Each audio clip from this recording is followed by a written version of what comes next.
I'm William Shatner. I've done a lot of things in my career, but this takes the cake. This is so cool.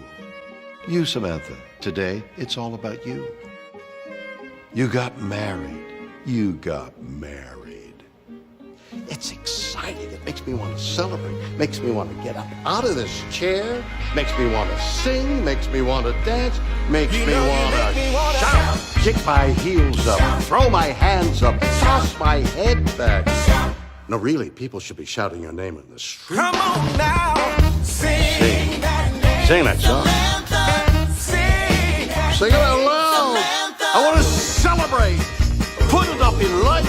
First comes love, then comes marriage. See, no one else deserves to be celebrated like you because you are the best. I want you to know. I want you to know. I said I want you to know. I want you to know right now you make me want to shout. That's right, you make me want to shout because there really is no doubt. You know what I'm talking about because you make me want to shout. Yeah, boy. Yeah. You make me want to.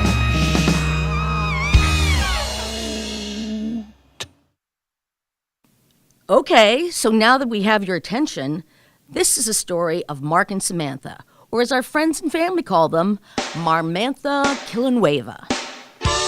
Mark grew up in Denver and had a typical boy's life, but he was not a typical kid. Very cerebral from the beginning, Mark's kindergarten teacher told Deb, his mother, that Mark was on another planet and what a fine planet it was. Mark has had a love affair with candy since he was very young. On his first Halloween at 18 months, he could barely walk, but he toddled over to his neighbor's house and was stunned to see that he got a piece of candy. Give me. He went to the next house, more candy. Apparently he had an epiphany and took off at a dead heat to the next houses.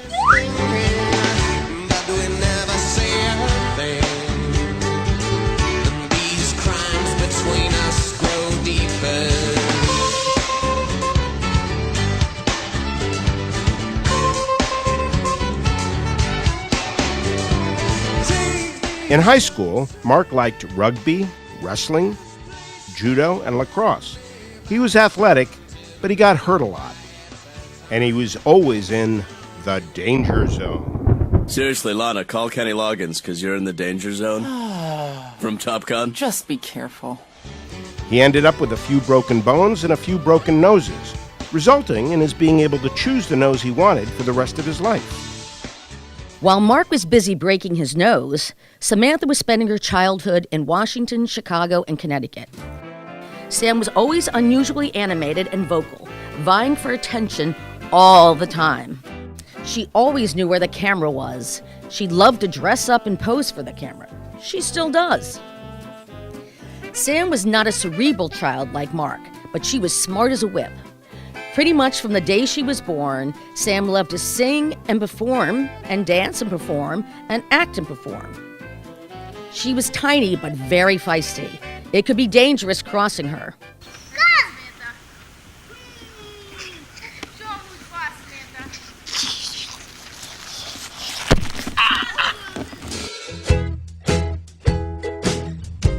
And yet, she was very popular with the girls, and yes, the boys. But my lips are sealed on that one. Sam and Mark first met at Tufts University in the fall of Sam's freshman year. But they didn't actually start dating until Sam had graduated college and moved to New York City. Both had just gotten out of relationships. Sam was a freshman at Tufts, had recently been cast in the musical Cabaret. We were at a party, and Sam was complaining to me that there weren't really any, big masculine boys to flirt with, and I assured her that that wasn't really true. Sam, being a little bit belligerent, insisted that no, every theater boy she'd ever seen was this willowy slip of a thing, and not only were they, small, she could personally beat them up. She could just beat them up.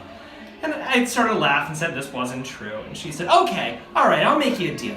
I'll stay at this theater party if you can find me one theater guy who I can't just beat down. She put me on the spot. I was friends with Mark. Not only is he a tall guy, but I had known he was on the rugby team and had done years of martial arts, so first name out of my mouth is, oh, okay, Mark Villanueva. I bet you can't beat up Mark Villanueva. And I was expecting her to maybe do something like, all right, let me meet him. And instead she says, bring him to me. I'm gonna tear him apart. Did get up the grapevine at this party to Mark that Sam K wanted to beat him up. So Sam has forgotten about her boast, but Mark heads down to the basement to try to diffuse the tension. And Sam is about as surprised to see 6'+ Mark Villanueva looking for her, in her mind, trying to follow through on her bet, as Mark is surprised to see Sam threatening to tear him apart. As we mentioned, Mark and Sam share a love for theater. Sam was often cast as the floozy or the other woman.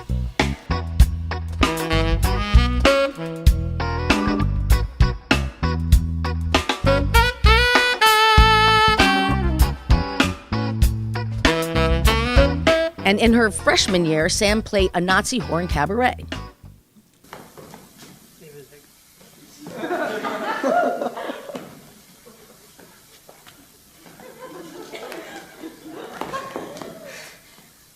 My nephew. And Sam did make an impression on her new friends. I met Sam first. Mark was very intimidating. I did Big Love with Mark, so I knew Mark first. You did. And one of the first memories I have of Mark was him chainsawing things in half on stage purposely. And we had a conversation about whether it was legal for him to be using a real chainsaw, and we decided no, but as long as we didn't tell anyone, it was probably fine. It was okay. Sam and I were in Cabaret together, and my first and most vivid memory of her was her coming to a little past party, and she brought her own flask of alcohol because at her high school, the theater people didn't drink. From that moment on, I knew Sam was the life of the party and just a vivacious and wonderful person. I met Mark second semester of freshman year when we did a class with Lawrence together. That was when I was like, Mark is this wonderful person, like who is he gonna end up with? Right. And never could I have predicted the wonderful combination that is Sam and Mark. And I'm just so glad that they are together and love each other and are getting married, and to me it's just a perfect match of wit and vivacity and tenacity and love. Now, I said Sam was often cast in these roles, but Mark just seems to want to be these characters.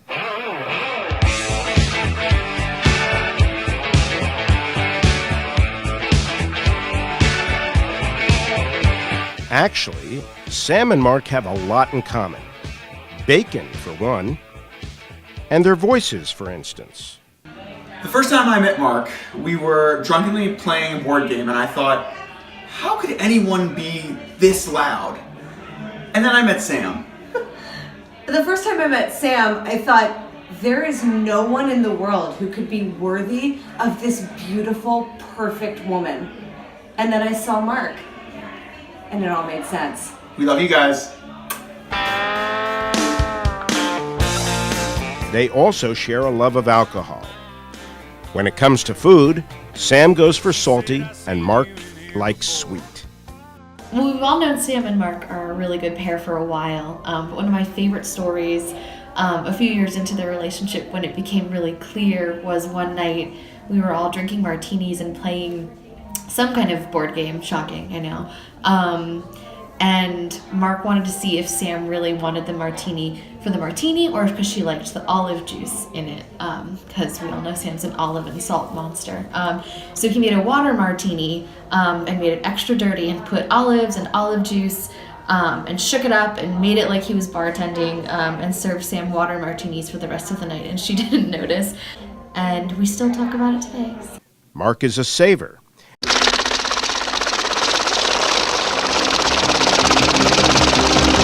And Sam, from the beginning, was a spender. Yeah, my check. It's your check? Yeah. Mark has taught Sam the wonders of camping and hiking.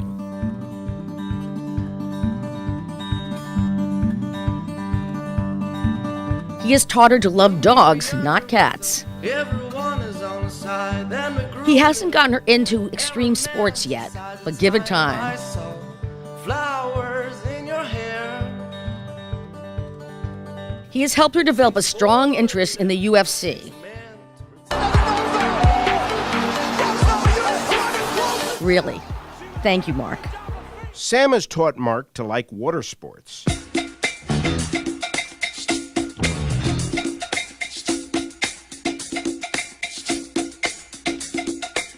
And to love lobster. They have both learned the advantages of a small family, but also of a really big family.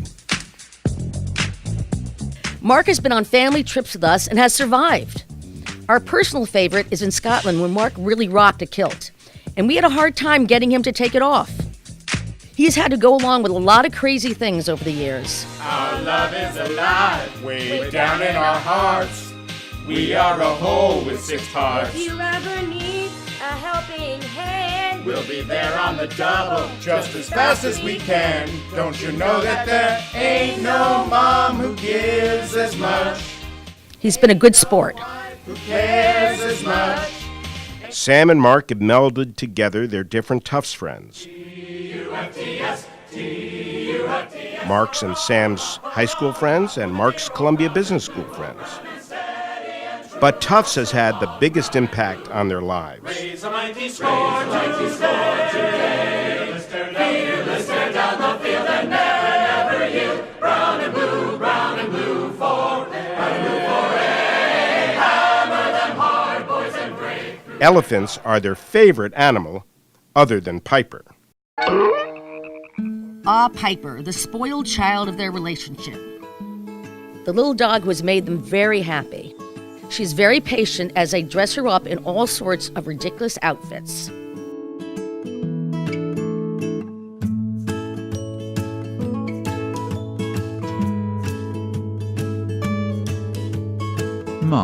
Mark, can I have your attention? I know how much you love dogs. I love them too, and some humans as well. Whoa. There are some pretty shady people around here at this event. Although there are some very cute girls in the corner there. Woof, woof. These kisses are from Piper. She really likes me and I want your permission to take her out dancing at the wedding. She has one sweet woggly ass.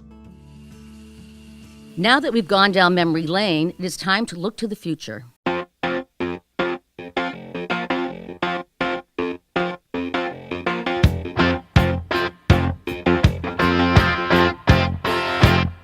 What I want, you've got, and it might be hard to handle.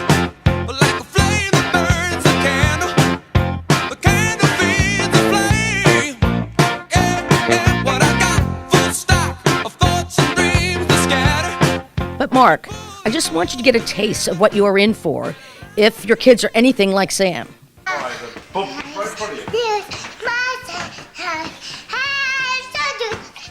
I tried that with Minnie, it didn't work.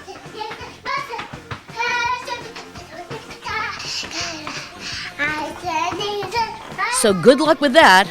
We survived, so can you. Congratulations on your big day. On a night when